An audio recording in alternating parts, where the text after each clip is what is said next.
Relaxologue, pourquoi est-il un métier d'avenir? Bonjour à toutes et à tous, soyez les bienvenus dans cette vidéo. Je suis David Vigneron, je suis infirmier diplômé d'État, formateur en relaxologie, en hypnose clinique et également en EFT. C'est un véritable plaisir pour moi de vous parler de relaxologie et de vous expliquer en quoi pour moi le métier de relaxologue a un immense avenir devant lui. Sachez que vous avez la possibilité de vous abonner à cette chaîne YouTube. Pour cela, cliquez sur le bouton s'abonner et également activez la petite cloche de notification pour être informé lorsque je sors de nouvelles vidéos. Alors pour vous expliquer, pour argumenter mes dires, eh bien je vous propose de le faire via un diaporama. Ça démarre maintenant, c'est parti!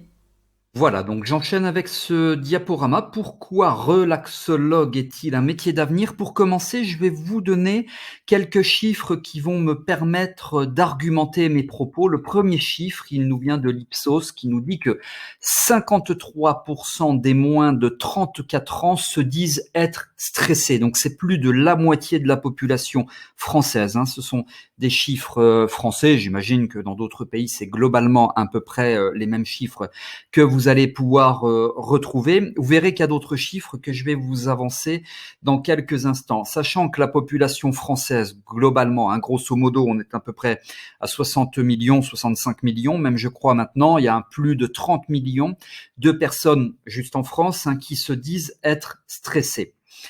Le stress, c'est le troisième, alors je suis désolé pour tous ces acronymes, je vais vous les commenter, le troisième facteur de risque cardiovasculaire. Troisième facteur de risque cardiovasculaire. Dans les risques cardiovasculaires, il y a le tabac, il y a l'alcool, il y a l'hypertension, il y a l'obésité, la dyslipidémie, le cholestérol, le diabète, enfin voilà. Et il y a le stress qui, lui, arrive en troisième position.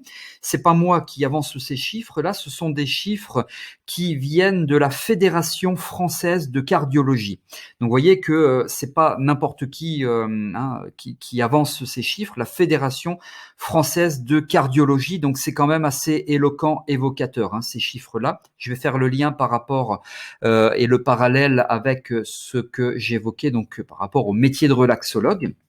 Certains chiffres même avancent que 89% des Français, 89% de Français sont stressés. Ça nous vient de Opinionway. Donc, vous voyez, globalement, on est, on va dire entre 50 et 90% de la population française qui est stressée selon les chiffres qui sont avancés. Donc, tout ça, c'est énorme. Là, je pense que vous commencez à voir le potentiel qui vous est offert si vous êtes relaxologue ou si un jour vous serez relaxologue ou si vous prévoyez de devenir relaxologue. Et c'est la principale cause de stress. Là, évidemment, on parle de stress chronique. Je vous parle pas de stress aigu. La principale cause de stress, eh bien, c'est le travail. C'est notamment pour ça qu'il y a beaucoup de burn-out. Mais il n'y a pas que des burn-out, il y a aussi des bore-out. La plupart sont quand même des burn-out.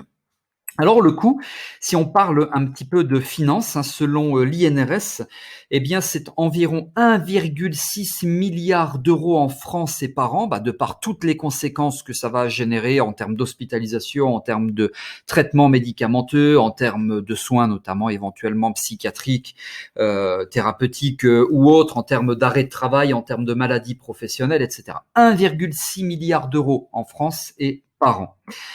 Alors les conséquences du stress, elles sont multiples. Et là aussi, par rapport au métier de relaxologue, c'est intéressant de faire le parallèle. Pourquoi?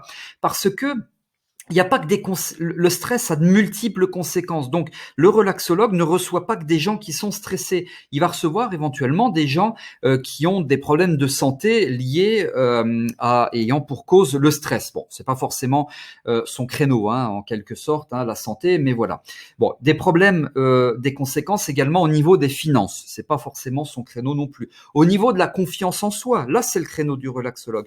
Au niveau de l'atteinte d'objectifs, là aussi, c'est le créneau du relaxologue, comme par exemple, je sais pas moi, prendre la parole en public dans une réunion de travail. C'est un exemple parmi tant d'autres. Alors du coup, relaxologue, qu'est-ce qu'il fait? Il accompagne des personnes qui sont stressées, je vais vous donner des exemples, et en plus qui ont un objectif. Par exemple, moi, voilà, je dois passer le permis moto parce que je travaille dans la gendarmerie, et puis je vais devenir motard. Alors, non seulement j'ai un objectif, c'est de réussir le permis moto de la gendarmerie pour devenir motard, et en plus tout ça me stresse. Donc, le relaxologue, son but est d'accompagner des personnes qui sont stressées et en plus qui ont un objectif à atteindre. Il traite ainsi de très nombreux motifs de consultation, vous vous en doutez. Voici quelques exemples. Par exemple, alors le premier exemple, bien sûr, hein, le manque de confiance en soi. Vous imaginez un espèce de cercle vicieux sur lequel il y a stress et confiance en soi. Plus je stresse, plus la confiance en moi est altérée, et plus la confiance en moi est altérée, plus je stresse. Et c'est un cercle vicieux duquel il va falloir sortir grâce aux compétences, grâce à l'accompagnement du relaxologue.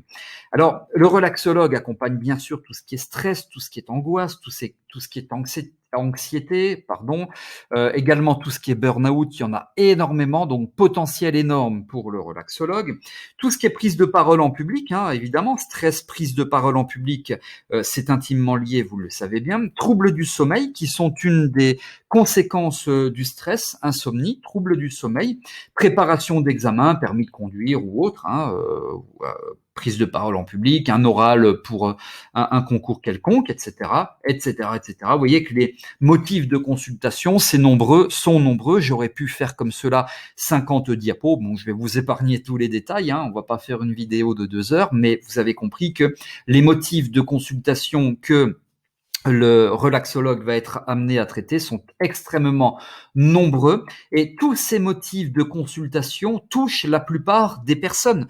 Si là je m'amusais à faire une espèce de moyenne entre les insomniaques, entre ceux qui manquent de confiance en eux, entre ceux qui sont en burn-out, entre ceux qui vont passer un examen, etc., on arrive à, je sais pas moi, 90%, 95% de la population qui pourrait avoir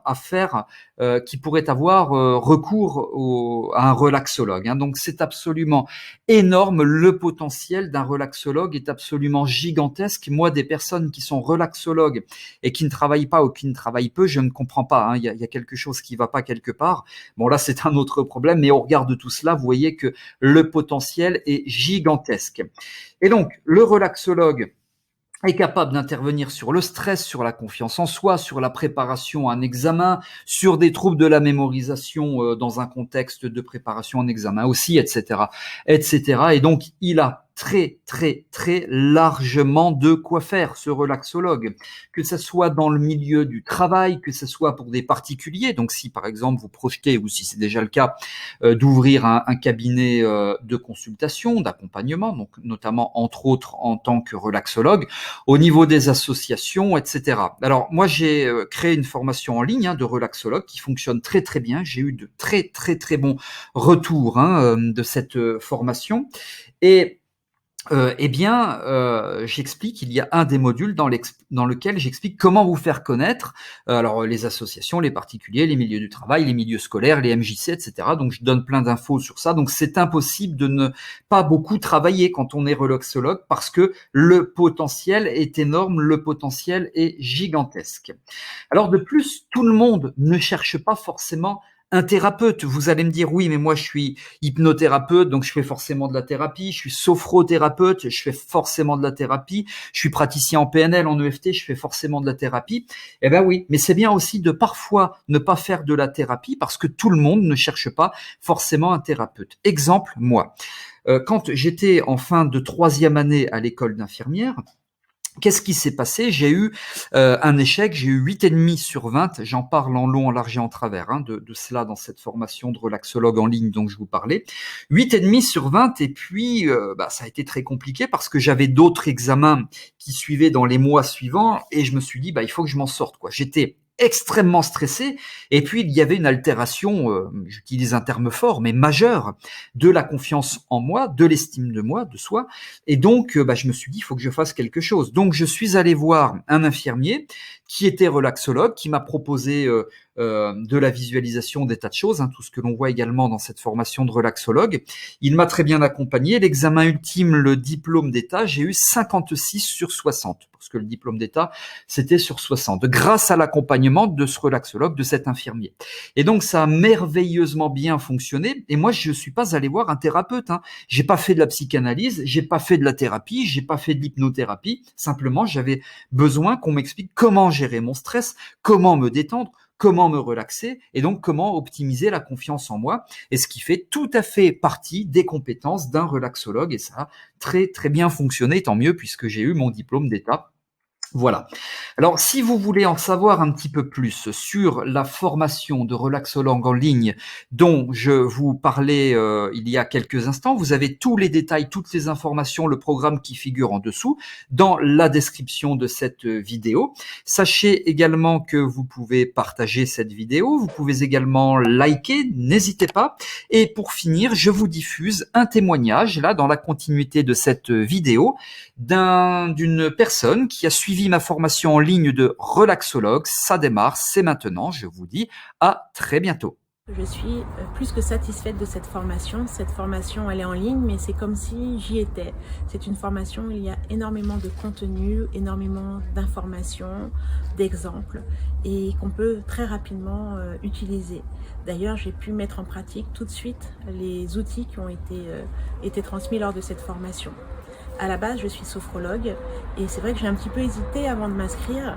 Et là, aujourd'hui, je peux vraiment faire la différence entre la sophrologie et la relaxation. Les clients qui ont expérimenté cette technique sentent vraiment une relaxation très profonde. C'est vraiment quelque chose, une formation que je recommande à toute personne sans hésiter. Je voudrais remercier David Vigneron pour cette formation.